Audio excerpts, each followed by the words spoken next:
মাত্র 210 টাকায় 21টা আইটেম দিয়ে জমিয়ে ভুরিভোজ করলাম। ঠিকই শুনেছো, আমিও চলে গেছিলাম সবার মতন ভূতের রাজা দিলবারের 21তম জন্মদিনে। আর সেখানে গিয়ে লাইনে দাঁড়িয়ে পড়েছিলাম, 1.5 ঘন্টা মতন লাইন দিতে হয়েছিল। তারপরে টোকেন পেয়ে গেছি, আর লাইনে কিন্তু জলের বোতলও দিয়েছিল।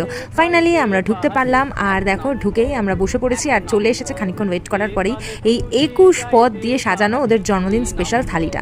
থালিতে কি কি আছে সেটা তো আমি এখানে লিখে দিয়েছি, একবার দেখে নিতে পারো। তবে আমার এক্সপিরিয়েন্স যদি বলো, ভীষণ ভালো খাবার দাবার ছিল। মানে বিশেষ করে শুক্তো, ডাল, আলুর দম, এঁচোড়ের ডালনা, বাটা, ভর্তা, মানে যা যা ভেজ আইটেমগুলো ছিল ভীষণ ভীষণ ভীষণ ভালো ছিল, ফ্রেশ ছিল। মানে এরম রাশ এত অফারে দিচ্ছে মানে যে বাসি খাবার দিচ্ছে সেটা কিন্তু না। তবে হ্যাঁ, মাংসটা মানে মাটনটা আমার বেশ চিউই লেগেছে, ওটা হয়তো একটু সেদ্ধ হলে ভালো হতো। আদারওয়াইজ এক্সপিরিয়েন্স ভীষণ ভালো।